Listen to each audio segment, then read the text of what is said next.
So hello everyone. सो आप सभी को पता है कि जैसे अभी रिसेंटली क्या हो रहा है, इजराइल है और लेबनान है आपस में लड़ रहा है। उससे पहले हमस के साथ इजराइल लड़ रहा था। तो ये सारी चीज हो क्या रही है और आपके लिए क्यों ये सारी चीज इंपॉर्टेंट है। तो आप सभी को पता है कि आपका आईबी का इंटरव्यू है। इंटरनल सिक्योरिटी आपका एक बहुत इंपॉर्टेंट टॉपिक रहता है। वैसे तो हमारा जो इंटरनल सिक्योरिटी है पूरा लेक्चर हो चुका है। तो अब ये जो इंटरनेशनल रिलेशन है, क्योंकि करंट अफेयर का टॉपिक है और इंटरव्यू के अंदर करंट अफेयर के टॉपिक से क्वेश्चन आने के चांस 99% रहते हैं और ये बहुत ज्यादा इंपॉर्टेंट टॉपिक है, डेली न्यूज में आता रहता है। तो मैंने सोचा कि इसके बारे में आपको हर एक चीज पता होनी चाहिए कि कैसे क्या चीज स्टार्ट हुई, कहां पे कौन सी चीज खत्म हुई, कहां पे किसका ओरिजिन हुआ, कौन सा आदमी था, वो कब आया, इंडिया के लिए क्यों मतलब रखता है, इंडिया मतलब क्या होता है ना कि हमें सब चीजों के बारे में पता होना चाहिए। क्यों कि इंटरव्यूअर कहीं से भी क्वेश्चन पूछ सकता है, तो हमें उन सब चीजों के लिए रेडी होना चाहिए। तो अब स्टार्ट करते हैं। जैसे कि यहाँ पे आप देख सकते हैं, पहले थोड़ा सा मैप देख लेते हैं कि ये इजराइल है, हमारा ये बॉर्डर है, इजराइल है और ऊपर लेबनान है। बेसिकली हो क्या रहा है कि जो इजराइल है वो अपनी मिसाइलें इधर दाग रहा है। ये देखो जहां जहां नीला दिख रहा है, ये यहाँ सब जो इजराइल है उसने अपनी मिसाइलें दाग दी है। और ये जो यहाँ पे है, यहाँ पे हेजबुल्ला अटैक कर रहा है। तो मतलब इजराइल भारी है हेजबुल्ला के ऊपर। लेकिन ये जो सारा ड्रामा हो रहा है, एक्चुअल में ड्रामा हो रहा है, हो क्यों रहा है, लाखों आदमियों की जान जा रही है, ये हो क्यों रहा है सारा, इसके पीछे का रीजन क्या है। तो इसके पीछे का रीजन जानने के लिए हम एकदम स्टार्टिंग से स्टार्ट करते हैं। जैसे आप सभी को पता है हमारा मोटिव है फाउंडेशन को बिल्ड करना। फाउंडेशन को तभी बिल्ड कर सकते हैं जब नींव खोदेंगे। तो नींव कैसे करेंगे, एकदम पास्ट में जाएंगे, एकदम स्टार्टिंग में जाएंगे। तो हम देखेंगे कि इजराइल जो अभी इजराइल देश है, कभी वहां पे कुछ और होता था। कभी वहां पे क्या होता था, पैलेस्टीन्स रहते थे, अरब, बेसिकली अरब, पैलेस्टीन, अरेबियन जो है वो पैलेस्टीन अरब्स हैं। मतलब कि जो ज्यूज हैं, जो इजरायली हैं वो ज्यूज हैं। क्या चीज है ये, क्यों कंफ्यूज कर रहे हो सर हमें। देखो मैं सिंपल भाषा में तुम्हें बताता हूं कि हम कौन है, हम इंडियन हैं, ठीक है। तो वहां जो रहते हैं वो कौन है, इजरायली हैं। हम कौन है, हम हिंदू हैं, मैं हिंदू हूं। तो वहां पे इजराइल में जो रहते हैं वो कौन है, वो ज्यूज हैं। ज्यूज एक धर्म का नाम है, इजराइल एक देश का नाम है। समझ आया, ज्यूज और इजराइल में। पैलेस्टीनियन देश का नाम है, लेकिन जो पैलेस्टीन में रहते हैं अरेबियंस, वो एक धर्म का नाम है, मुस्लिम, ठीक है। तो ये आपने समझा कि पैलेस्टीनियन, इजरायली या बोले ज्यूज या अरेबियंस, इन दोनों के बीच में स्क्रिमिशेस, लड़ाइयां वगैरह रहती थी। तो वहां पे अब यहां पे देखेंगे कि इजराइल का ओरिजिन कैसे हुआ। इजराइल जो देश अभी है, कभी वहां पे पूरा पैलेस्टीन का कब्जा था। पैलेस्टीन का कब्जा था मतलब पैलेस्टीन पूरा देश था वहां पे। वहां पे जो ज्यूज हैं, जिन्हें इजरायली बोलते हैं, जहां पे जो ज्यूज हैं वो माइग्रेट करके आए थे वहां पे। माइग्रेट करने के बाद थोड़ी शरणार्थी, रेफ्यूजी आए थे और धीरे धीरे धीरे धीरे पूरे देश पे कब्जा कर लिया और जो पैलेस्टीन था उसको इजराइल बना लिया। ये पूरी स्टोरी है, ठीक है। तो हम समझेंगे कि जो इजरायली है वो वहीं पे क्यों आए, कहीं और क्यों नहीं गए। तो पहला रीजन है उनका रिलीजियस बिलीफ। जो ज्यूज हैं वो जूडाइज्म को मानते हैं, ठीक है। जूडाइज्म में एक जूडा था, जो किंग था, जो वहां पे रहता था। जैसे कि हमारे राम, ठीक है, हमारे राम अयोध्या में रहते हैं, कुछ होगा हमारे साथ, हम कहाँ जाएंगे, अयोध्या में। सेम चीज वहां पे हुई कि ज्यूज के साथ जब अत्याचार हुआ, प्रोसिक्यूशन हुआ उनके साथ, तो वो कहां भागेंगे, अपने राजा राम के पास। और वो कौन थे, वहां के जूडाइज्म, ठीक है, जो कि कहां पे रहते थे, इजराइल में रहते थे। इसलिए जो ज्यूज हैं वो इजराइल में आए। दूसरा रीजन था परसिक्यूशन ड्यूरिंग वर्ल्ड वॉर 2। मतलब कि जो वर्ल्ड वॉर 2 चल रहा था, वर्ल्ड वॉर 2 जब चल रहा था, इंडिया उस टाइम पे गुलाम था ब्रिटिश का। तो वर्ल्ड वॉर 2 के टाइम वर्ल्ड वॉर 2 के टाइम जर्मनी में राज था हिटलर का राज था वहां पे। हिटलर बोला कि ये जो प्रॉब्लम हो रही है हमारे साथ, क्योंकि जर्मनी में वहां पे फाइनेंशियल प्रॉब्लम चल रही थी, इन्फ्लेशन बहुत ज्यादा बढ़ गई थी, 400 गुना इन्फ्लेशन बढ़ गई थी। लोगों के पास कट्टे कट्टे पैसे रहते थे लेकिन उससे सामान नहीं खरीद पाते थे। तो इतनी ज्यादा इन्फ्लेशन वहां पे बढ़ गई थी। तो हिटलर ने बोला, हिटलर शासन में आया, राज करने आया, हिटलर ने बोला कि ये जो प्रॉब्लम हो रही है इसका रीजन क्या है। इसका रीजन है ज्यूज वहां पे माइनॉरिटी में थे, बहुत कम जनसंख्या में ज्यूज रहते थे। तो हिटलर ने बोला जो भी प्रॉब्लम है जर्मनी के साथ वो किसकी वजह से है, ज्यूज के साथ है। तो हिटलर ने जैसे ही बोला तो जितने भी जर्मन्स थे बोला मारो इन्हें, ज्यूज को मारो, भगाओ यहाँ से, क्योंकि सारी जो प्रॉब्लम है वो किसकी वजह से हो रही है, ज्यूज की वजह से हो रही है। क्योंकि हिटलर ने ऐसे बोला, हिटलर राजा था वहां का एक टाइम से। तो जैसे ही ये हुआ तो वहां पे हिटलर के कहने के बाद ये सारी चीजें ज्यूज पे प्रताड़ना चालू हो गई, ज्यूज के साथ प्रोसिक्यूशन चालू हो गया, रियॉट्स वगैरह चालू हो गए, ज्यूज को जहां देखते थे वहीं गोली मार देते थे, उनको कॉन्सेंट्रेशन कैंप में ले जाते थे, उनसे काम करवाते थे, खाने को नहीं देते थे। बहुत ज्यादा जो कहते हैं कि दयनीय है, जो बिल्कुल बहुत ज्यादा जो इनह्यूमन कंडीशन जिसे कहते हैं, अमानवीय जो परिस्थिति वो उत्पन्न कर देती है, वो डेवलप कर देती है कहां पे, जर्मनी में, कि वहां पे ज्यूज का रहना एकदम इम्पॉसिबल हो गया था, कि वहां पे ज्यूज रह ही नहीं सकता, मरना पड़ेगा उसको। तो ज्यूज ने सोचा कि भाई हमारे साथ ये हो रहा है तो भाई यहां से अब जाना पड़ेगा। अब जाना कहां पड़ेगा, जाएंगे हम राजा राम के पास, राजा राम मतलब जूडा के पास। तो वो सारे माइग्रेट होके अपने होमलैंड आ गए, बोले हमारे राजा यहाँ रहते थे तो हमारे स्वामी ही हमारी मदद करेंगे। तो ये रीजन है कि जो ज्यूज है वो वहां से वर्ल्ड वॉर 2 के टाइम में यूरोप से वहां से माइग्रेट करके एज अ रिफ्यूजी यहाँ पे आ गए इजराइल में। इजराइल पहले मतलब जूडा लैंड में। तो अब यहाँ पे आने के बाद यहाँ पे एज अ वो रेफ्यूजी थे, ठीक है, रेफ्यूजी थे, धीरे धीरे आते गए। तो इसका स्टार्टिंग कहीं ना कहीं तो स्टार्टिंग हुआ होगा, ठीक है। स्टार्टिंग हुआ था कहां से, स्टार्टिंग हुआ था 1917 में, 1917 में एक डिक्लेरेशन आई थी, Balfour declaration. Balfour declaration basically कौन थे, ब्रिटिश एक फॉरेन सेक्रेटरी थे, ऑर्थर जेम्स बालफोर, कह रहे हैं यस मी, यही वाले थे, यही वाले जो दिख रहे हैं आपको, यही वाले थे। इन्होंने डिक्लेरेशन करी थी, उसे कहते हैं बालफोर डिक्लेरेशन। इन्होंने ऑफिशियली बोला था कि भाई जो ज्यूज है उनका होमलैंड है ये इजराइल जो है। क्या बोला था, ज्यूज का होमलैंड है इजराइल। तो इजराइलियों ने बोला कि भाई ये तो अब तो ये अब अंग्रेजी भी बोल रहे हैं, अब तो भाई हम जाएंगे वहां पे। इन्होंने बोल दिया एक बार, जो हमारे ऑथर जेम्स हैं बालफोर, उन्होंने बोल दिया कि ये इनका होमलैंड है, इनको वहीं रहना चाहिए, ठीक है। तो ऑफिशियली बोला, तो बोले कि चलो चलते हैं। अब यूरोप में उनके साथ परसिक्यूशन हो रहा था, हिटलर बोला था मारो ज्यूज को, और बोले हमारा तो रिलीजियस ही अड्डा, वहां पे हमारे तो राजा राम भी वहीं रहते हैं, तो हम तो वहीं जाएंगे। और बोफोर्स ने और ज्यादा पीछे से पुश कर दिया कि हाँ तुम्हारा घर वही है। उस टाइम ब्रिटिश जो था वो पावर में थी, जैसे अभी यूएसए पावर में है, जो वर्ल्ड की टॉप पावर कौन है, यूएसए है ना, वैसे उस टाइम में ब्रिटिश जो थी वो वहां की वर्ल्ड की टॉप पावर थी। अब ब्रिटिश ने बोला है तो भाई उसकी बात में वेटेज तो होगा। अब वहां से माइग्रेशन चालू हुआ, माइग्रेशन मतलब कि वो यूरोप छोड़ के इजराइल में आने लगे, ठीक है, इजराइल में आने लगे। अब इजराइल में एज अ वो रेफ्यूजी आए थे वर्ल्ड वॉर 2 के टाइम, क्योंकि रहने वाले तो वो कहाँ के थे, जर्मनी के थे, लेकिन जर्मनी में उनके साथ अत्याचार हो रहा था। हिटलर बोल रहा था मारो उन्हें, ये देखो कैसे आंख दिखा रहा है, तो बोला कि मारो उन्हें, तो वहां से भाग के आए एज अ रेफ्यूजी। किसकी वजह से, हिटलर की वजह से। और आने के बाद यहाँ पे भीड़ भड़क्का कर दिया एकदम कि भाई अब वहां पे जगह नहीं रह गई, झोपड़ा पट्टी में डाल डाल के रहने लगे। जैसे आप देखते हैं बांग्लादेशी आ जाते हैं, कैसे रहते हैं, दिल्ली में देखते होंगे ना, यहाँ पे जो कच्ची जो झुग्गियां बना रखी है, बांग्लादेशी है सारे। कहां से आए हैं, बांग्लादेश से आए। क्यों आए हैं बांग्लादेश से, वहां पे उनके साथ अत्याचार हो रहा है, ठीक है। तो वो वहां से आ गए, वैसे यूरोप से ज्यूज आ गए कहां पे, इजराइल में।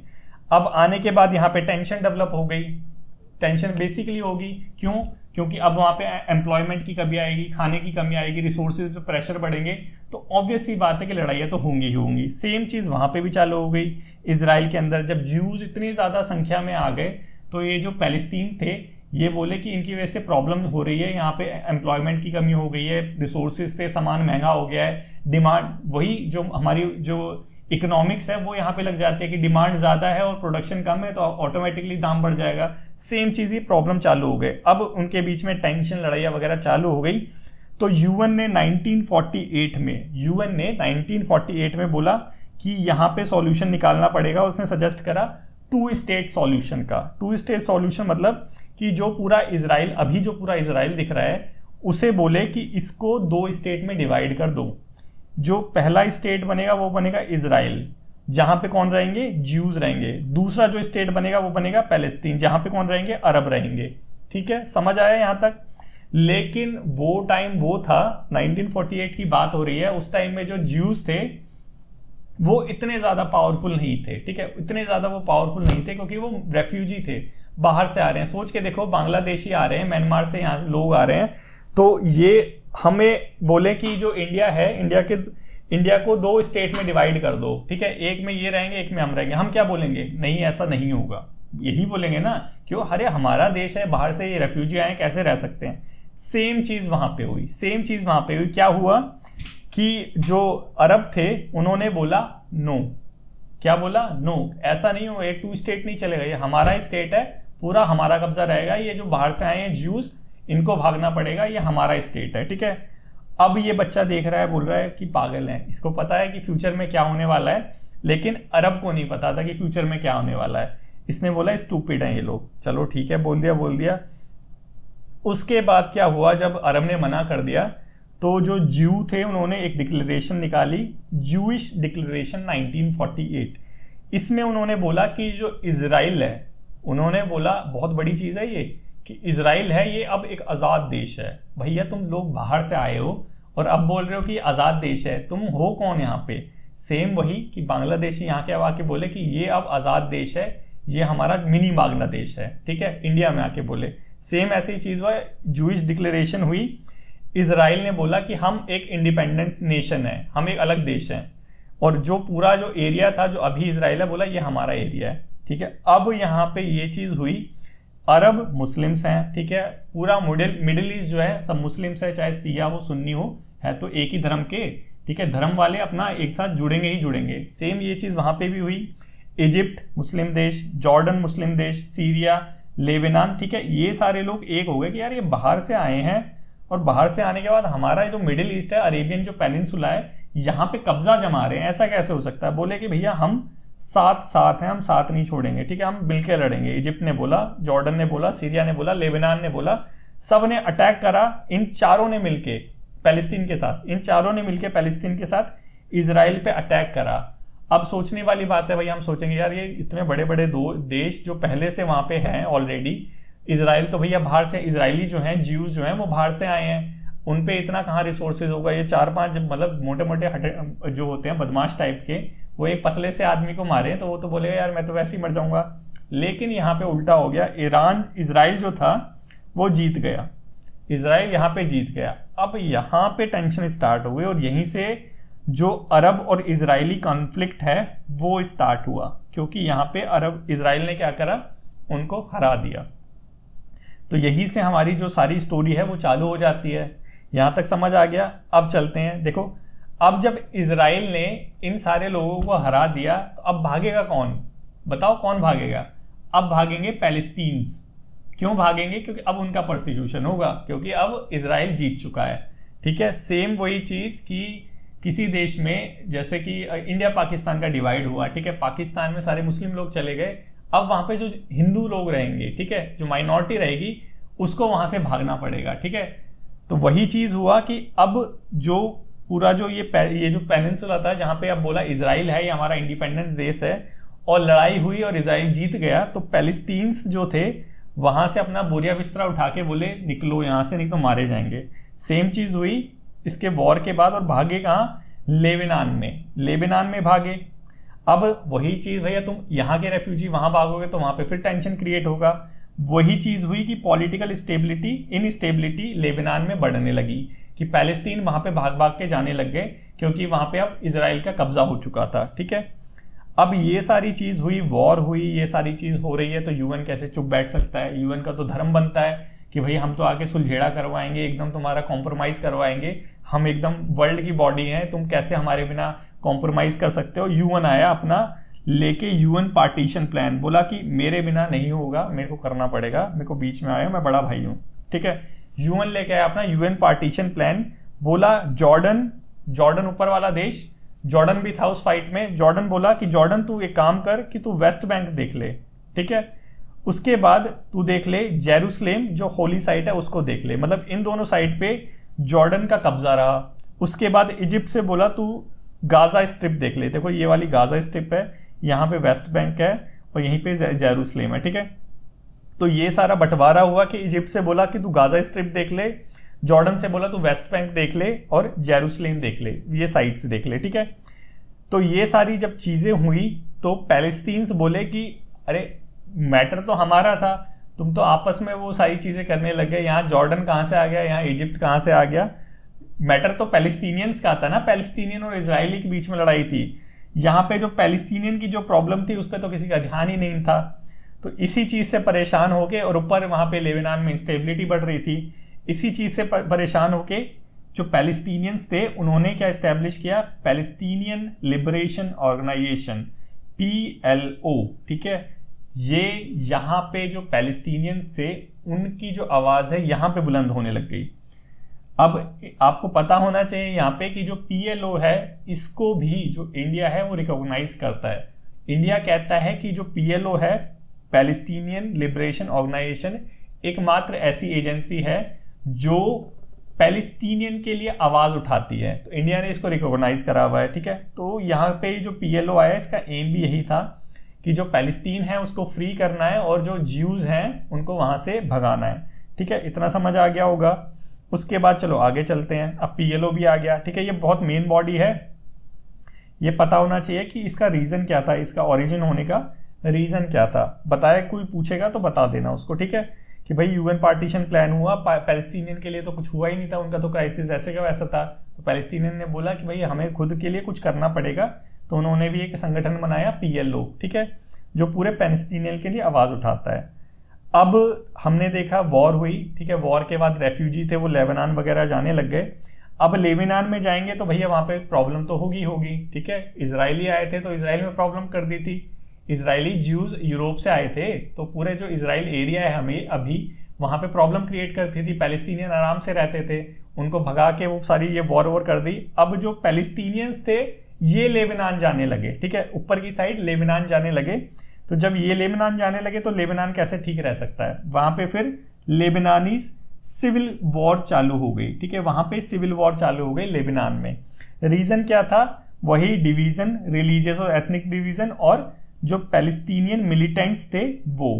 देखो अब किसी को तुम एकदम तड़पाओगे, एकदम तुम उसको एकदम मारोगे डेली डेली डेली डेली, कब तक कोई सहेगा, कभी ना कभी तो हथियार उठाएगा।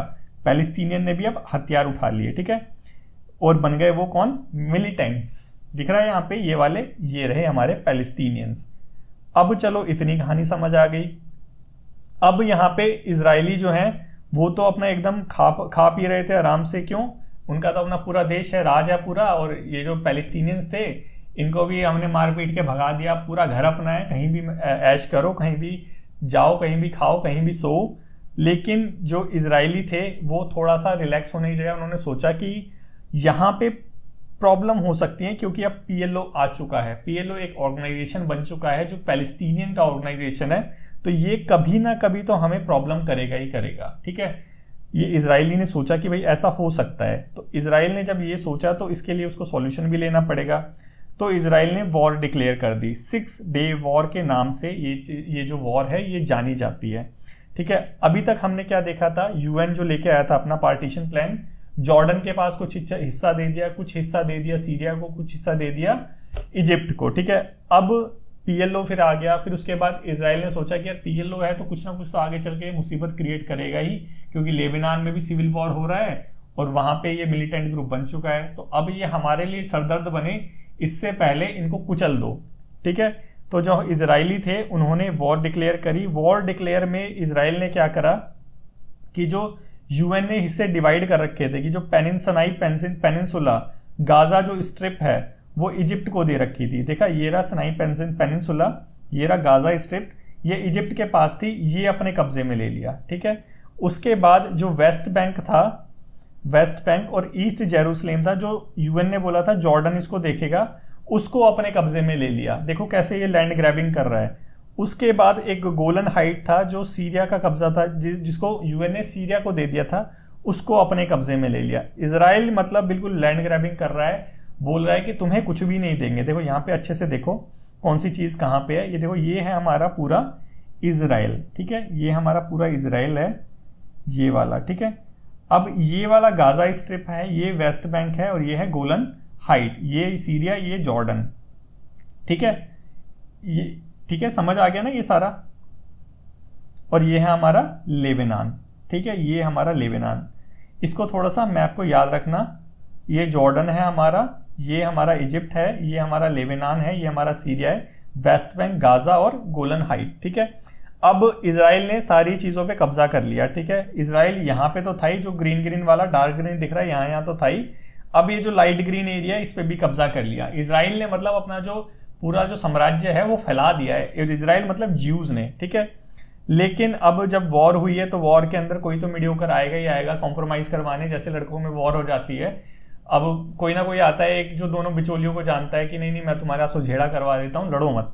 तो वैसे ही अब आया हमारा यूएस मीडिएटर बन के, ठीक है। यूएस आया, देखो हंस रहे हैं यहाँ पे, ये देखो ये रहे हंस रहे हैं, इतने तेज तेज हंस रहे हैं, वो वहां वॉर चल रही है, ठीक है। तो यहाँ पे यूएस से आया हमारा मीडिएटर बन के पीस ब्रोकर, और यहाँ पे कौन सा पीस ब्रोकर का अकॉर्ड साइन हुआ, कैंप डेविड अकॉर्ड 1978। कौन सा, कैंप डेविड अकॉर्ड 1978 साइन हुआ, ठीक है। लेकिन कहाँ ये मानने वाले थे, अनफुलफिल्ड रहा, ठीक है। मतलब कुछ ऐसा रिजल्ट नहीं निकला इसका जैसा निकलना चाहिए था कि एकदम पीस आ जाएगा और सारे लोग एकदम शांति से रहेंगे, राम राज्य बन जाएगा, ऐसा कुछ हुआ नहीं। तो फिर कुछ ना कुछ तो कुछ उल्टा सीधा तो होगा ही होगा, ठीक है। हुआ क्या कि जो हमारे पैलेस्टीनियंस थे अब बेचारे बहुत तंग आ चुके थे, ठीक है। एक तो लेबनान में सिविल वॉर चल रही है, ठीक है। इजरायली और जब देखता है थप्पड़ मार देता है, इतनी मतलब यही तो चल रहा है वहां पे कि इजरायली देखते ही गोली मार रहा है, भाग रहे हैं वहां से, लेबनान में जा रहे हैं, वहां अलग प्रॉब्लम आ रही है। तो वो जो पैलेस्टीनियंस थे बेचारे, उनका ना करियर कोई, ना पढ़ना लिखना कुछ नहीं, कोई एम्प्लॉयमेंट नहीं, कुछ नहीं, तो बहुत ज्यादा फ्रस्ट्रेट हो चुके थे। फ्रस्ट्रेट होते होके और उनका जो एरिया था एक छोटे से एरिया में सिमट के रह गया था। एक जगह वो गाजा में थे, एक जगह वो वेस्ट बैंक में थे, ठीक है। पैलेस्टीनियन कहाँ थे, एक जगह यहाँ गाजा में, एक जगह यहाँ वेस्ट बैंक में रहते, सिर्फ इतनी सी जगह में रह गए थे। कहाँ, वो ये पूरा जो है ये वाला इजराइल एरिया, यहाँ रहते थे वो, ठीक है। अब वो ये थोड़ी सी जगह में सिमट के रह गए थे, और इजराइल यहाँ पे भी नहीं रहने दे रहा उनको। क्यों, उसने छीन लिया है ये इजिप्ट से एरिया, और वहां से ये जॉर्डन से छीन लिया है।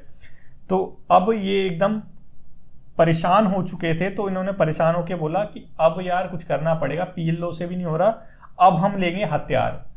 अब वो हथियार लेने के बाद वो बन गए हामस। क्या बन गए, वो बन गए हामस, जिसे हम अब हामस के रूप से जानते हैं ना, कि अभी गाजा और हामस के बीच में वॉर हो रही थी।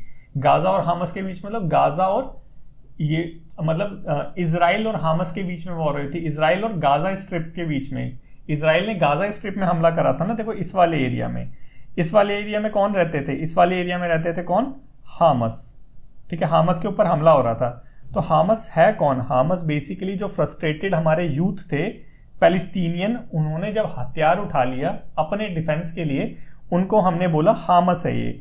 और ये इनका फाउंडेशन कब हुआ, इंतिफादा में। इंतिफादा बेसिकली जो पैलेस्टीनियन अपराइजिंग हुई थी उसको कहते हैं इंतिफादा। तो यहाँ पे जो हामस का ओरिजिन है वो हो चुका है, ठीक है।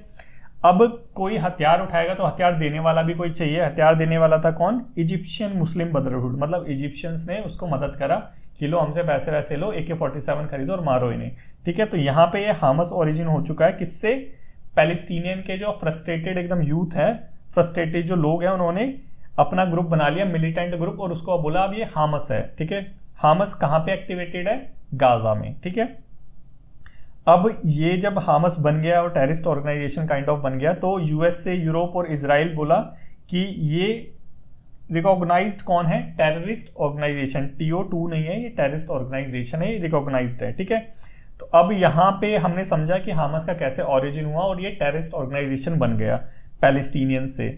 अब शांति किसको पसंद नहीं होती, ठीक है। अब जब डेली डेली लड़ाइयाँ होंगी या ईंटें मारेंगे इधर उधर, तो क्या करेंगे कि हम आपस में कॉम्प्रोमाइज करने के लिए खुद जाएंगे आगे, ठीक है। भले हम कितने भी बाहुबली हो, लेकिन अगर डेली डेली की हम बाहर निकल रहे हैं तो वहां से पत्थर आ रहे हैं, और वो बाहर निकल रहा है तो हमारे यहाँ से पत्थर आ रहे हैं, तो हम क्या करेंगे, कहेंगे कि यार कुछ सोल्यूशन निकाल लो, क्यों ये कब तक चलेगा। सेम ऐसा ही हुआ, इजराइल बोला कि यार ऐसे चलेगा नहीं भाई, कि अब तुमने भी हथियार उठा लिए, अभी तक तो PLO था, PLO तो एक वो था, लिबरेशन ऑर्गेनाइजेशन था, ऐसा जितना हथियार वगैरह PLO ने उठाए नहीं थे, ठीक है। वो सिर्फ पैलेस्टीनियन के लिए आवाज उठाता था, ठीक है, वो सिर्फ पैलेस्टीनियन के लिए आवाज उठाता था, लेकिन हथियार नहीं उठाए थे उसने अभी तक, ठीक है। तो हथियार उठाने वाला सबसे पहला बना हामस गाजा स्ट्रिप में, और गाजा स्ट्रिप में जब बना तो वही पैलेस्टीनियन के लिए भी प्रॉब्लम हो गई। तो पैलेस्टीनियन ने बोला कि यार अब ऐसे नहीं चलेगा, एक कुछ हमारा कुछ होना चाहिए, कॉम्प्रोमाइज कर लो, कब तक चलेगा ये। तो इन्होंने 1993 में ओस्लो अकॉर्ड साइन करा PLO ने। अब हामस के साथ तो करेगा नहीं, हामस तो बदमाश आदमी है, वो शरीफ आदमी है। PLO तो बोला कि तुम पैलेस्टीनियन, तुम एक ऐसी ऑर्गेनाइजेशन हो, इजराइल ने बोला कि पैलेस्टीनियन तुम एक ऐसी ऑर्गेनाइजेशन हो जो पैलेस्टीनियंस का भला करेगी, तो तुम्हारे साथ हम ओस्लो अकॉर्ड कर लेते हैं, ताकि ये जो गाजा है और वेस्ट बैंक है इसमें तुम अपनी अथॉरिटी ले लो और लिमिटेड अपनी पावर ले लो, ठीक है। तो यहाँ पे जाके हमने देखा कि गाजा और वेस्ट बैंक में पैलेस्टीनियन बस गए थे और बाकी एरिया में इजरायली मतलब ज्यूज रह रहे थे। ठीक है, गाजा के अंदर हामस आ चुका था, पीएलओ एक ऑर्गेनाइजेशन एस्टेब्लिश हो चुका था। ठीक है, यहां तक हमने ये समझा। इसके बाद देखते हैं अब ये हिजबुल्लाह कहां से आया। ठीक है, इसको भी थोड़ा देख लेते हैं। सॉरी, एक मिनट बस, तो just a minute please please please.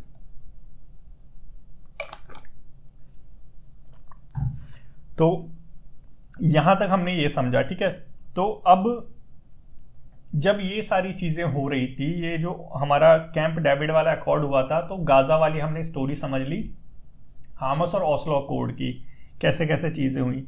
लेकिन हमने देखा था कुछ जो पैलेस्टीनियंस थे वो ऊपर की साइड भी भागे थे। ठीक है, ऊपर की साइड मतलब यहां पे ये देखो, ये यहां पे ये गोलन हाइट है ना, ये वाला जो एरिया ये लेबनान है। ठीक है, इधर भी तो भागे थे वो लेबनान में, याद नहीं है लेबनान में क्राइसिस चल रहे थे, क्यों हुए थे? क्योंकि पैलेस्टीनियन वहां पे पहुंच गए थे। तो उन पैलेस्टीनियंस का क्या हुआ? नीचे वाले तो हामस बन गए, कुछ जो पीएलओ बन गए, बाकियों का क्या हुआ जो ऊपर की साइड गए? तो जो बाकी थे देखो वो पीएलओ थे। ठीक है, पैलेस्टीनियन लिबरेशन ऑर्गेनाइजेशन सारी जगह थी। तो यहां पे जो था वहां पे पीएलओ की तरफ से अटैक होने लगा इजरायली को। ठीक है, उसी टाइम पे जब ये सारा अकॉर्ड वगैरह साइन नहीं हुआ था, वो तो बहुत बात की बात है, पहले पीएलओ की वजह से पीएलओ की तरफ से इजरायलियों पे अटैक होने लगा साउथर्न लेबनान से। हमने देखा साउथर्न लेबनान क्योंकि ये नॉर्थ साइड है, ये अगर ये इजराइल है, इजराइल का ये नॉर्थ साइड है, लेबनान का ये साउथ साइड है। ठीक है, तो जो ये रेफ्यूजी थे, कौन से रेफ्यूजी? पैलेस्टीनियन रेफ्यूजी जो थे जिन्होंने पीएलओ बना लिया था, वो साउथर्न लेबनान में रहते थे। ठीक है, तो वहां पे ये वहां से अटैक कर रहे थे इजराइल के ऊपर। ठीक है, इजराइल ने देखा यार ये बहुत ज्यादा अटैक कर रहे हैं, इजराइल तो पावरफुल देश है, इतने सारे देशों को हराया था, इजराइल ने भी धावा बोल दिया पीएलओ के ऊपर। सॉरी, एक मिनट दो मेरे को बस, ताकि मैं थोड़ा सा पानी पी लूं।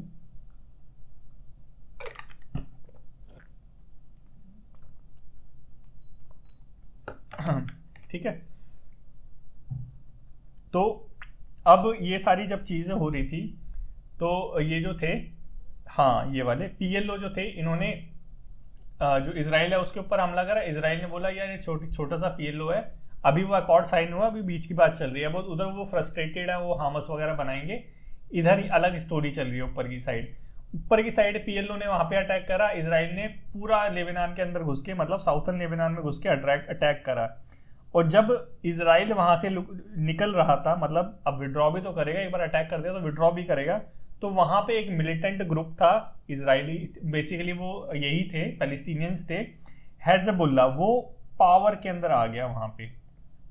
क्यों? क्योंकि ये सारी चीजें हो रही थी, पीएलओ को पीट पाट के चले गए, बोले कि ये हमारा दादा है। कौन? हिजबुल्लाह वहां पे ओरिजिन में आया, पावर में आया। ठीक है, और हिजबुल्लाह को सपोर्ट कहां से मिल रहा था? हिजबुल्लाह को लेबनान में है एक बेका वैली और एक बैरूत, साउथर्न बैरूत, बेसिकली यहाँ के जो लोग थे, यहाँ के जो वो रहने वाले थे, ये हिजबुल्लाह को सपोर्ट करते थे, मतलब ये जो थे ये पैलेस्टीनियन कॉज को सपोर्ट करते थे।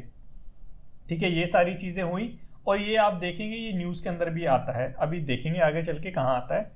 तो ये सारा हमने देखा। इसके बाद फिर सेवरल और वॉर्स होती गई, 7 डे वॉर हुई, ऊपर लेबनान के साथ हुई, ये सारी 1996 में हुई, 2006 में हुई। तो ये सारी वॉर वहां पे चलती गई।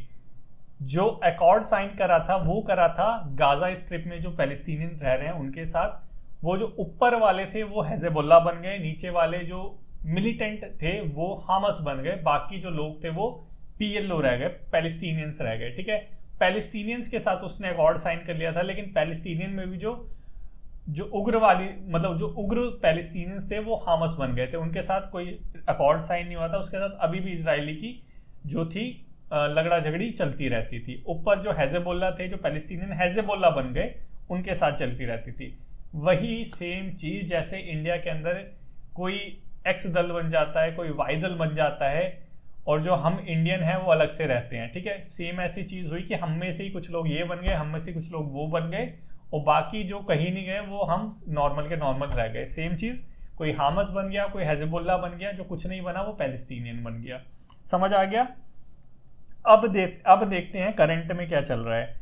ये तो थी सारी स्टोरी अब तक की, कहाँ से हिजबुल्लाह आया, कहाँ ये हामस आया, कैसे क्या चीजें हुई सारी। अब देखते हैं करंट में क्या चल रहा है। देखो करंट में गाजा वॉर चल रही है। गाजा वॉर का रीजन क्या है? देखो गाजा वॉर का रीजन पैलेस्टीनियन तो हो नहीं सकते। क्यों? पैलेस्टीनियन मतलब पीएलओ वाले, ठीक है, पीएलओ तो नहीं हो सकता, क्यों? पीएलओ के साथ तो अकॉर्ड साइन हो रखा है, हामस के साथ नहीं हो रखा, हिजबुल्लाह के साथ नहीं हो रखा।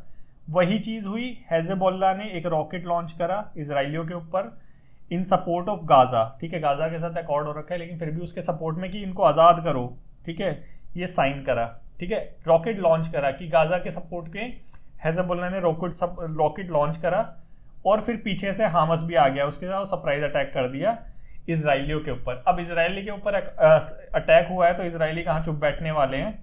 इसराइलियों ने फिर गाजा स्ट्रिप में जो करा वो हम सबको पता है, ठीक है, वहां पे अब रहने लायक सिचुएशन नहीं है, आए दिन वॉर होती रहती है, कभी कोई सी मिसाइल गिरती है, कभी कोई सी, पूरा मतलब अभी चल रहा था, बहुत ज्यादा चला है ये, एक साल देखो 2023 से 24 तक चला है गाजा वॉर।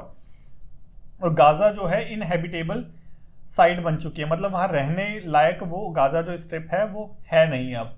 रीजन क्या था? हिजबुल्लाह और हामस के अटैक, ठीक है, अकॉर्ड साइन हो रखा था, अपना रहते रहते थोड़ा बहुत चलता रहता है, लेकिन यहाँ पे बिल्कुल हिजबुल्लाह और हामस ने वो अटैक करके इसराइलियों को उकसाया और ये सारी चीजें कर दी, ठीक है, एक ये चीज हो गई। दूसरा क्या हुआ? पेजर अटैक हुआ। पेजर अटैक मतलब पेजर अटैक करा किसने, क्या हुआ, कैसे हुआ, सारी चीज देखो। हिजबुल्लाह जो है, हमने देखा हिजबुल्लाह कहाँ रहते हैं, साउथर्न लेबनान में रहते हैं, ठीक है, वो वहां पे पेजर यूज करते हैं। पेजर में कोई उनका जो जैसे स्लीपिंग सेल जैसे टाइप में होता है, कोई आका वगैरह उनको मैसेज करता है कि चलो चलो लड़ाई करेंगे इसराइलियों से, तो वो जाके साउथर्न लेबनान में एकदम बॉर्डर पे आ जाते हैं और गनमन लेके लड़ाई करते हैं, अदर टाइम में अपना काम करते रहते हैं। तो पेजर में वो सारी न्यूज आती है, और पेजर क्योंकि पेजर है तो उसको कोई सॉफ्टवेयर वगैरह के थ्रू हैक भी नहीं कर सकते। जैसे इसराइलियों ने अभी पिगासस इंडिया में भेज दिया था, बेचा था, मतलब इसराइलियों ने क्या करा था, हमारे वालों ने खरीदा था और फिर वो सारा जासूसी वगैरह करी थी, तो वैसे पेजर में कर नहीं सकते, तो बोला कि पेजर से सेफ चीज होगी क्या।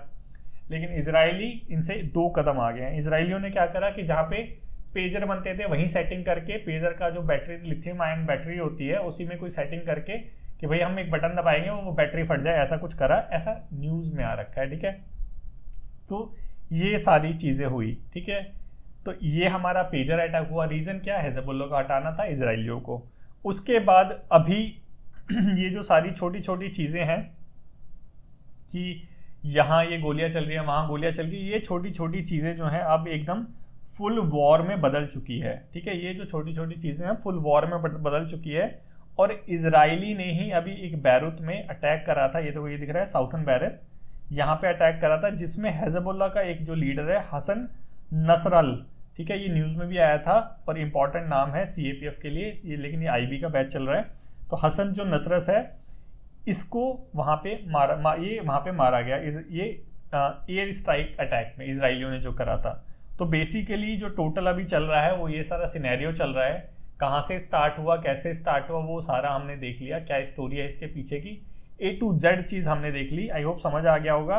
अब आगे चलते हैं। अब क्वेश्चन आता है कि इंडिया के लिए ये सारी, इंडिया का क्या स्टैंड है इस रीजन में, ठीक है, क्योंकि आपको ये तो पता होना चाहिए ना कि वो आपसे, आप ये तो पूछेगा नहीं कि चलो लेबनान का है ना, आप एक बार वो बता दो, हिस्ट्री बता दो, ये तो आपसे क्वेश्चन पूछेगा नहीं।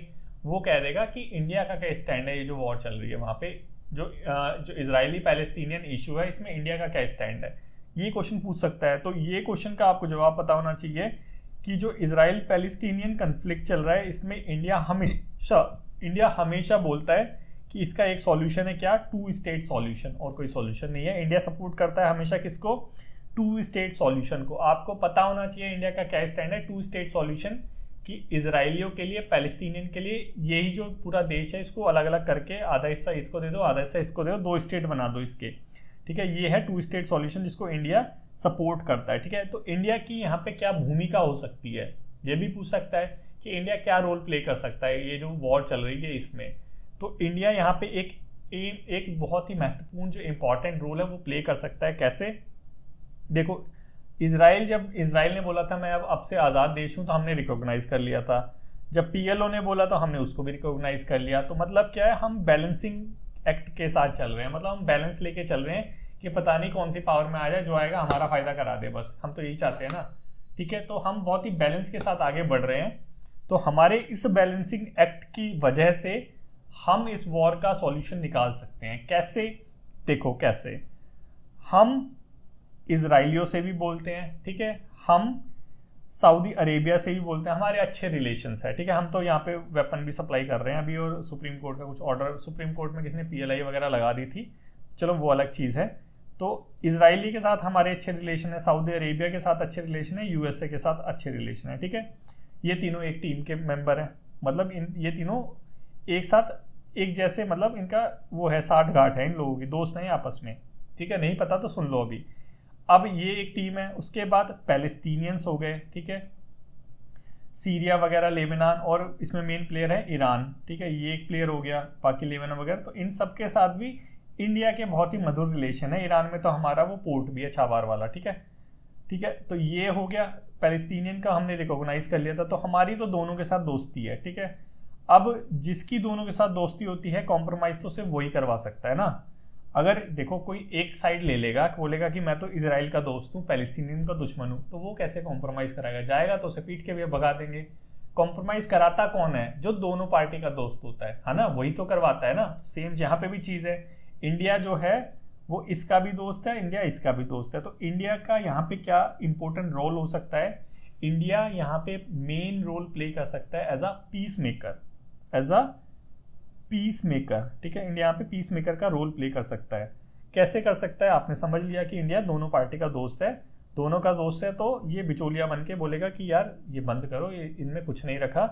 ये सारी चीजें करके हम एक अच्छा सा पीस एस्टेब्लिश कर सकते हैं मिडिल ईस्ट में। ये इंडिया का रोल है, इंडिया का स्टैंड हमने समझ लिया। अब यहाँ पे होती है कि दूसरों के फड्डे में हम क्यों टांग अड़ाएं। मतलब क्या है इसका? इसका मतलब ये है कि भाई अगर हमारे पड़ोस में लड़ाई होती है तो हम अपना गेट बंद कर लेते हैं, है ना। तो यहाँ पे तो ये लड़ाई हो रही है मिडिल ईस्ट में, तो हम क्यों जाए वहां पे कॉम्प्रोमाइज कराने के लिए? हमें क्या पड़ी है? साफ सीधी बात है। तो यहाँ पे देखो, ये मैं लेमन लैंग्वेज में इसलिए बोल रहा हूँ क्योंकि आज मैंने लेक्चर लिया था तो बच्चों को समझ नहीं आया। उनको समझ नहीं आया क्यों? क्योंकि कुछ बच्चे, मतलब कि बैच में कुछ बच्चे हैं वो तमिलनाडु वगैरह के भी है, कुछ बच्चे जो हैं वो लद्दाख वगैरह के भी हैं, पूरे ऑल ओवर इंडिया के बच्चे हैं। तो हिंदी में सबको समझ नहीं आता तो इंग्लिश में लेना पड़ा। इंग्लिश में वो मजेदारी नहीं आ पाती अगर किसी बच्चे को एकदम बेसिक चीज से नहीं पता हो, किसी को इंटरनेशनल रिलेशन के बारे में नहीं पता हो, वो इंग्लिश में लेक्चर सुनेगा तो उसको बिल्कुल समझ नहीं आएगा। तो हिंदी में एकदम बोलचाल की भाषा में हमने समझा तो समझ भी आया, ठीक है। अब देखते हैं कि भाई हमें क्या पड़ी है, हम क्यों किसी का जो है वॉर चल रही है या लड़ाई हो रही है तो हम क्यों सुलझेड़ा कराने जाए, हम क्यों कॉम्प्रोमाइज कराने जाए। कॉम्प्रोमाइज कराएंगे तब जब हमारे पे कुछ बनती होगी कि भाई किसी ने हमसे उधार ले रखा है, ठीक है, लेट से, या फिर यहाँ पे उधार ले रखा है या उधार दे रखा है, लेट से उधार दे रखा है, ठीक है। अब उसकी लड़ाई हो रही है तो उसकी लड़ाई हो रही है और किसी और की लड़ाई हो रही है, हम देखेंगे यार इन दोनों में लड़ाई हो गई तो ये मेरे पैसे मारे जाएंगे या फिर मेरा नुकसान हो जाएगा, या फिर मेरा कोई बंदा उनके साथ लगा हुआ है उसका नुकसान हो जाएगा। तो हम सोचेंगे यार नहीं, वहां पे लड़ाई नहीं होनी चाहिए, वहां पे एकदम शांति रहनी चाहिए ताकि सारी जो चीजें सही चलती रहे। सेम इंडिया भी इसी चीज में खेलता है। इंडिया की जो एनर्जी सिक्योरिटी है, मतलब इंडिया का जो तेल आता है, हमारा जो क्रूड ऑयल आता है, क्रूड ऑयल से बिजली बनती है ना कोयले से बनती है वैसे तो, क्रूड ऑयल और नेचुरल गैस हमारी ये एनर्जी सिक्योरिटी को सिक्योर करता है। मतलब जो हमारी एनर्जी है उसकी सिक्योरिटी के लिए ये जो मिडिल ईस्ट रीजन है ये बहुत ज्यादा इंपॉर्टेंट है, ठीक है। 60 से लेके 65% तक जो हमारा क्रूड ऑयल है वो इस रीजन से आता है, मिडिल ईस्ट से, ठीक है। अब मिडिल ईस्ट से आता है और ये कुछ हमारे मेजर एनर्जी पार्टनर है। अगर देखो इस रीजन में मिडिल ईस्ट में भी वॉर हो रही है ना, पहले इजराइल लड़ा किससे? हामस से लड़ा, हेजबुल्ला आ गया, लेबनान से चला लड़ाई चालू होगी, लेबनान से आ गई, इराक ने भी मिसाइल अपनी दाग दी, ठीक है, इराक आ गया, अब सीरिया आ जाएगा, पूरा जो रीजन है ये वॉर में कन्वर्ट हो जाएगा। अब यहाँ से हमारा तेल आता है, हमारा पेट्रोल आता है, पेट्रोल महंगा होगा, पूरी सारी चीजें महंगी हो जाएगी। तो वो रीजन जहां से हमारा मेन जो रिसोर्स है वो आता है, तो उस रीजन में तो हम चाहेंगे हमेशा शांति रहे।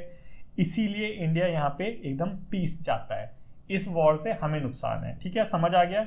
दूसरी चीज काउंटर टेररिज्म, मतलब क्या कि देखो जो मिडिल ईस्ट जो रीजन है ये हमेशा एकदम स्वर्ग का काम करता है जो आतंकवादी लोग हैं उनके लिए। अलकायदा हो गया, ISIS हो गया, ये सारे जो लोग हैं इंडिया में शांति नहीं चाहते, इनके लिए सेफ हेवन है एकदम। वहां पे इनके बहुत सारे आका वगैरह रहते हैं, वहां पे एकदम चिल मारते हैं, ठीक है। तो वहां पे अगर ये सारी चीजें होंगी तो ये भी एक्टिवेट हो जाएंगे, ठीक है। एक्टिवेट हो जाएंगे तो कहीं ना कहीं हरकतें करेंगे, और हमारा जम्मू एंड कश्मीर जो रीजन है सबसे पहले तो डिस्टर्ब वहां पे करेंगे। तो वीडियो वगैरह देखी होगी, जो बोल रहे थे हिजबुल्लाह का जो साथ दे रहे थे, तो वहां पे डिस्टर्बेंस चालू हो गई। तो ये कहीं ना कहीं वहां की जो चीजें हैं हमारी इंटरनल सिक्योरिटी को भी थ्रेट है, ठीक है। तो इंडिया क्या करता है, इंडिया कोलैबोरेट करता है अपने दोस्तों के साथ, UAE हो गया, सऊदी अरेबिया हो गया, इजराइल हो गया, इनके साथ कोऑपरेट करके इंफॉर्मेशन इंटेलिजेंस गैदरिंग करता है। और ये जो काउंटर टेररिज्म कोऑपरेशन है ये यहाँ से सुचारू रूप से हम चलाते हैं, ठीक है। कि भाई कोई बाहर का जो बंदा है हमारे इंडिया में आ रहा है, कैसे कर रहा है, क्या चीजें चल रही है, वो सारी चीजों का पता लगाते हैं। ये चीजें समझ ली। उसके बाद अब देखो हमारा वहां से आता है पैसा। पैसा मतलब क्या, उधार ले रखा उन्होंने? नहीं भी उधार नहीं ले रखा, वहां पे हमारे यहाँ के बंदे काम करने जाते हैं, ठीक है। तो यहाँ के जो इंडिया के जो 60 से 70% जो NRI है, 60 से 70% जो NRI है, जो वहां पे पैसे कमाते हैं और फिर इंडिया में भेजते हैं, तो वो जो है उनको क्या होगा अगर वहां पे वॉर हो जाएगी, तो हमारे तो पैसे खत्म हो जाएंगे, वो जो लोग हैं वो बेरोजगार हो गए, फिर इंडिया में आएंगे। तो ये जो हमारे NRI है वो यहाँ रहते हैं, देखो UAE, Saudi Arabia, Kuwait, Qatar, Oman, Bahrain, सारे जो मिडिल ईस्ट के रीजन है यहाँ रहते हैं, और यहाँ से हमारे आता है रिमिटेंस। और अभी देखा भी होगा आपने, वर्ल्ड माइग्रेशन रिपोर्ट 2024 की रिपोर्ट आई थी, उसमें भी बोला था कि इंडिया में भाई सबसे ज्यादा रिमिटेंस आता है। अगर यहाँ पे वॉर हो गई, इस रीजन में अगर वॉर हो गई, तो हमारा तो इतना सारा जो पैसा आता है वहां पे वो मारा जाएगा, ऊपर से पैसा मारा जाएगा तो अलग वहां के जो बेरोजगार लोग हैं, जो NRI बने फिरते हैं वहां पे, वो खाली जेब फिर इंडिया आएंगे और यहाँ पे आके फिर काम ढूंढेंगे और फिर बेरोजगारी फैलाएंगे। तो उनको भैया वहीं रहने दो, वहां पे शांति फैलाओ, ठीक है, वहां पे लड़ाई मत करो। ये हो गया। इसीलिए इंडिया चाहता है कि उस रीजन में हमेशा शांति रहे, for our diaspora and remittance, ठीक है। उसके बाद हमने देखो कुछ पैसे लगा रखे हैं, जहां हमारे पैसे लगे हुए होते हैं हम सोचते हैं कि यार वहां पे सफल रहे चीजें, वहां पे ये लड़ाई दंगा ना हो, ताकि हमारे जो पैसे हैं वो डूबे ना, ठीक है। तो हमने कहाँ पैसे लगा रखे हैं, देखो ईरान में, ईरान हमारा दोस्त है, देखो ईरान हमारा दोस्त है, हमने देखा था। ईरान में एक पोर्ट है, कौन सा, ये वाला पोर्ट दिख रहा है, ये देखो ये वाला छाबहार पोर्ट, ठीक है। ये इंडिया के लिए बहुत ज्यादा इंपॉर्टेंट है, ये जो पोर्ट है ये इंडिया के लिए बहुत ज्यादा इंपॉर्टेंट है। और इंडिया इसका जो पूरा बोले कि इसका जो सारा जो खर्चा है इंडिया उठा रहा है। इंडिया बोल रहा है कि मैं ही इसको बनवाऊंगा, मैं ही सारी चीज करूंगा, ईरान से एक चवन्नी नहीं लूंगा, ठीक है। तो इंडिया ने आप बहुत पैसा लगा रखा है कि मुंबई से सीधा हमारा जहाज है यहाँ पे जाएगा, और यहाँ से हमें अफगानिस्तान में एक्सेस मिल जाएगा, यहाँ से हमें ये जो सेंट्रल एशिया है यहाँ पे एक्सेस मिल जाएगा, तो हम यहाँ पे अपना माल बेच सकते हैं, ठीक है। तो इंडिया भी चला के भाई सामान बेचना चाहता है अपना, तो इसलिए यहाँ पे पैसा लगा रखा है। अगर इस रीजन में वॉर हो गई तो ये हमारा जो पैसा लगा हुआ है ये बेकार चला जाएगा, ठीक है। दूसरी चीज क्या, हमारा एक प्रोजेक्ट है INSTC, ये बेसिकली जो आपको दिख रहा है, ये देखो INSTC north south transport corridor, ये जो येलो वाली जो लाइन दिख रही है ये सारा हमारा INSTC है मॉस्को तक। तो इंडिया ने क्या करा है, मॉस्को से फिर यहाँ पे हम यूरोप में घुस जाएंगे। तो हमने एक प्लान बनाया कि छाबहार पोर्ट को डेवलप कर देंगे, जब यहाँ पैसा लग ही जाएगा तो आगे जो रोड है वो भी बना देंगे।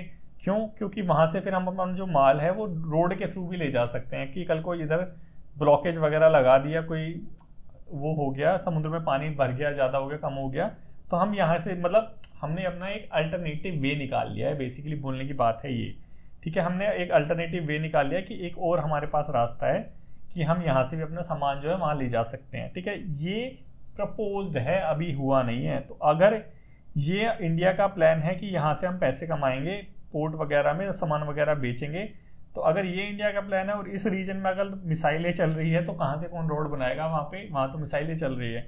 इसलिए इंडिया क्या चाहता है कि इस रीजन में हमेशा शांति रहे, लेकिन इस रीजन में अभी क्या चल रहा है, लड़ाइयाँ चल रही हैं, ठीक है। समझ आया, ये लड़ाई में आ गया, ये पूरा रीजन लड़ाई में है, धीरे धीरे सब आ जाएंगे, ठीक है। उसके बाद ग्रुपिंग में बढ़ जाएंगे और जैसे पहले हुआ था वैसे हो जाएगा। और क्या है, और हमारा है रेड सी। अभी तो जो हमारा यूरोप में सामान जाता है हम यहाँ से ऐसे करके ले जाते हैं और ये हमारा यूरोप में चला गया।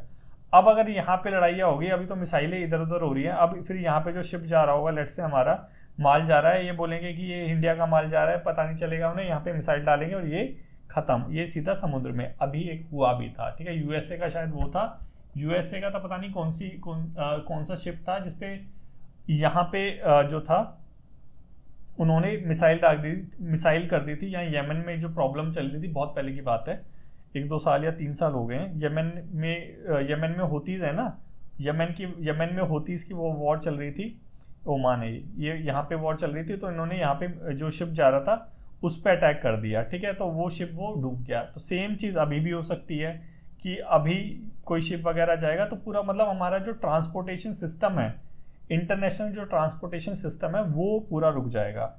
ये बेसिकली प्रॉब्लम है, ये बेसिकली हमारा जो स्टेक्स पे लगी हुई है इंडिया की चीज़ें, वो ये सारी चीज़ें हैं। तो आई होप इतना तो समझ आ गया होगा कि जो मिडिल ईस्ट रीजन है इंडिया के लिए बहुत ही ज़्यादा इंपॉर्टेंट रीजन है, इसको हल्के में नहीं ले सकते। इसको हल्के में लेने का मतलब है कि हम अपनी सिक्योरिटी को खतरे में लगा दें, हम अपनी एनर्जी सिक्योरिटी को, हमारी इंटरनल सिक्योरिटी को, हमारी रिमिटेंस वाली चीज़ को, हमारे जो प्रोजेक्ट हैं उन सबको दाव पे लगा दें। तो इंडिया को जो मिडिल ईस्ट रीजन है वहाँ पे शांति लाना चाहिए और बनता भी है। तो यही एक आपके लिए मैं सॉल्यूशन लेके आया था।